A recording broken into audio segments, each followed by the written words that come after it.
Hyperstats can be confusing.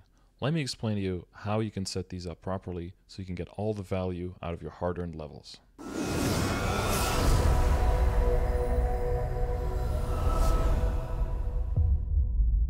Starting at level 140, you get hyperstats at every level up. Their purpose is to complement your class's kit. The amount of the hyperstats you need will depend on a lot of factors, but the order in which the stats are important and are applied are the same for all the classes. This is because of the access that we have to these stats and because of how damage is calculated in MapleStory. Now, first of all, I'd like to focus with you mostly on early and mid game on how to set up your hyperstat there, and this will help you lay the foundations on how to do it later on in the game. I'll also include some tools that you can use for late game and end game calculations, because these can get exceedingly complicated, and I definitely can't do them in my head either. So a calculator will help you figure out what is the best setup for you without having to break your head over it. Now, don't let this wall of text confuse you, because it is a lot, but we'll go through it one step at a time. Don't worry. So, main thing is that you want to make 2 presets. Later on, you'll make a third, probably for high-level bossing, but early on, 2 presets. One for bossing, one for mobbing. Pretty straightforward. The bossing I indicated here with the blue, and the mobbing with the red. And then purple for the combination of blue and red. The reason we make 2 different presets is because these 2 setups will distinctively use different stats, and we'll get to those in a second. And you'll see the ones that are blue, and you'll see the ones that are red specifically highlighted here. Now, knowing what the priority of the stats is, that's one part of the battle. The other part is how far do you push those stats, and when do you stop and move on to the next stat. Like I said in the intro, the goal is to complement your character's stats. So the first step would be to look through your character's skills and see what kind of stats do you get. The basic important stats early on are critical rate and IED. These are basically the 2 stats that will determine whether all the investments you make in your character and the damage you're pushing actually goes through to the targets that you're hitting. Critical rate obviously works on mobbing and bossing, while IED only works when you're bossing. Technically, IED applies a little bit when you're mobbing as well, but even the highest level mobs in the game have so little PDR that requires IED to counteract that it is a negligible amount. So my rule of thumb is usually start from the top, get up to level 5, and then work your way down the list, as long as you need the stat. Look at the stat in the order that it appears. If you need it, add points to it. If you don't need it, then continue. Again, if you need help on deciding which stats you need and which ones you don't need, first try to read your skills. Second of all, you can also try the class Discord, where people have more in-depth knowledge on every specific class. Third of all, you can always drop by one of my live streams and I'll be able to help you out. And the fourth thing you can do is you can use my ! progression chart, where there's a guide on a lot of these metrics on which numbers you want to aim for, and you can see there which goals are important to pursue. As you see, when you go through the stat priority, you'll very quickly get everything to level 5 and then be able to move on and start back from the top. Don't go to the leftovers just yet. I would only do that once you're reaching level 9 or higher on the stat priority list. Now again, this is not an exact science. If you want the exact science, use one of the tools that are mentioned later in the video. However, there's a downside. The tool will give you the optimal distribution of the hyperstats for your current situation. That might mean that right now you'll get the most damage out of it, but since all sources of damage are always interacting with each other, as soon as you make an upgrade or change something drastically in your account, or just gain a lot of levels, the configuration of your hyperstats could completely change in a calculator, which will make you have to click a lot and redistribute your points every single time. Now, the setup that I propose might be not as exact, but it'll be really close. Plus, you'll be able to easily keep adding on without having to constantly redo it. It'll be future-proof, in other words. So why are these stats the priority? I added some explanation next to it. So DF, TF, PP mana, that's basically just necessary to be able to play your character, right? Some classes will just stand or fall with not having the right amount of points, so that is a very high priority. This might be personal preference. So put some points in, up to level 5 is very, very cheap, and then see if that's enough or if it's not enough. If it's not enough for you, maybe talk to some other people who are playing the same class, maybe get some advice there. If everything works out, cool, move on to the next stat. Next stat is Arcane Power. Why is it so high up? Because it's important if you have not enough of it, right? Arcane Power gives you final damage source. Final damage is the main thing that fuels your damage output.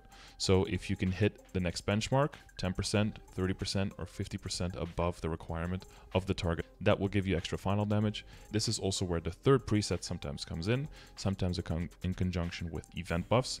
and your arcane power hyperset, you could get to 10% extra bonus damage on very high level bosses. Think about Hard Will for people in mid game, or think about Varishilla in late game, and even Black Mage can get a 10% final damage bonus.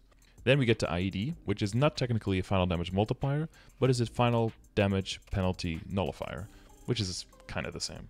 Again, so this is specifically when you're bossing, so this will be in the bossing preset, that's why it's in blue here.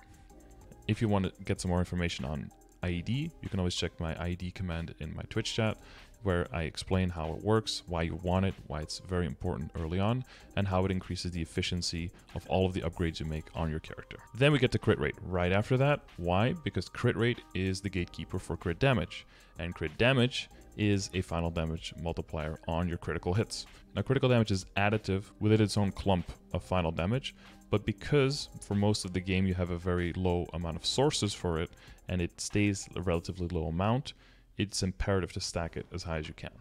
Then we get the damage to boss and normal monsters, of course split up, boss for the blue setup, mobs for the red setup. The reason it's this high is because it gives you 3% and up to 4% at the higher levels per level up, which means it can scale and it can compete with the other stats. Damage percent is just behind it. Why? Because it works on both mobbing and on bossing. That makes it good, but it's a little bit less. It stays 3% all the way up per level, so it's just below damage to boss and normal monsters, but here in purple. And then bonus EXP comes in red only for mobbing, of course. Boss EXP is completely negligible at this point, and EXP will be very important once you can kill the monsters at the speed that is necessary for you, most likely one-shotting or two-shotting depending on the class that you are. Then you want to stack as much EXP, because once you're killing all the monsters, you can't get any more experience. The only way to do that is to increase the experience per monster. Now, for people who've been paying attention, you'll see that this is very similar to the order in which you level up your Link skills and build your Legion board. And that's no coincidence. All of these stats work again in the same way because of accessibility and because of how damage is calculated. What you want to avoid is you want to not have these stats that are really close together in this list, have one at level 3 and the other one at level 9. There's something wrong at that point. There's something that has to move and there's an imbalance. So hopefully distributing the stats in this way will allow you to not have that imbalance happen within your hyperstats. If you do notice you have one, either click a different preset or just completely reset it. It's pretty cheap these days and help you take the value out of the hard work you've put into your character. Now, when most of these top stats are level 8, level 9, maybe level 10, this will happen pretty easily once you're around level 210, 215, around there. You'll have some leftover stats. You can put those into where I have the leftover stated, so into attack, power, magic attack, a little bit into main stat, or what I think is a better idea is just hold on to them. Wait a little bit, let them float, and then when you get high enough level to put an extra level into one of the stat priority stats, then just push that one. If you don't have the patience, you can put them in the secondary stats, but then what might happen is you keep leveling those up as well, and suddenly those get up to level 8, level 9, level 10, and then you have to reset, basically, because then you have a lot of points going into attack and into stat, and they're not very efficient there. Stat does not multiply with percentages, and the attack is very low amount per level, and it doesn't scale nearly as well as the priority stats do. So I would avoid going above level 5 or 6 on there. If you notice you're approaching those levels, hold on to the points and just wait until enough hyperstat points become available and put one stat in the higher stat priorities. So for the people who want, we can do an example here just to break it down the whole way through. So our example here is we have a level 210 Evan that wants to do bossing, all right? So we're looking at the blue numbers up there, and we're going through the stats one at a time. So first thing, DFTF PP, mana, arcane power, and arcane power. We don't need any of those. So we just keep our points, 430 points, and we just go to the next one. IED, that's necessary, and we have a decent amount of points. So I'm gonna, instead of going to 5 and then going back up to again, and then go to 8 and then to 9 and then to 10, I'm just going to go straight up to 8 because I know I have enough points, right? It's 85 points, so we're going down to 345. Then we get to crit rate. I put as much as I need because I want to get to 100% so that all my critical damage applies. But I only need 1 point. So that's very easy. 1 point down, still 344 points left. I got the critical damage, same thing as the IED, up to 8. Boss damage, same thing. Damage percentage, same thing. And now we have 89 points left. So now you want to start looking. Okay, 89 points left. There's basically 4 things that I want to level maybe at this point. That's IED, critical damage, damage to bosses, and damage, in that order. Now, I obviously can't do all of them, right? Because at this point, it's 30 points per level, so I can't do 3 either, because I'm 1 crit down. One thing you can already look at, 1 extra point from crit would have actually given me an extra 8 to level 9. So one thing you could do is maybe get 1 crit somewhere. Move a Legion piece, get 1% on a familiar, you know, something like that where there's another source of crit. For that as well, you can check !critical rate or !crit in my Twitch chat with a list of all the sources, and maybe you can find 1% crit somewhere that can help you do this. Now for this example, we're not going to cheat like that, so we're just going to take 1 point in IED. Start back from the top, right? Now we're at 59. Now the question is basically, do we do another point in IED? Basically only leaving 24 points and having to put that into the leftover stats. At this point, I look at my IED, I look at the progression grid, I see how much IED I'm trying to get to, I see that I'm on the low end. And for that reason, even with the familiar, so for that reason, I'm going to put the IED to level 10. I decided to make that as a decision. Again, this is kind of just guesswork on my part, but there's not a whole bunch of options. There's only either that one, or you put it in critical damage, or you put it in damage to bosses, right? There's just 3 options.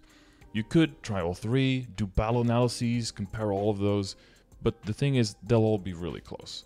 So that general priority will help you just start from the top, basically. So at this point, we have 24 points left over. So HP, we don't need that. Attack, because that's only if it's main stat, right?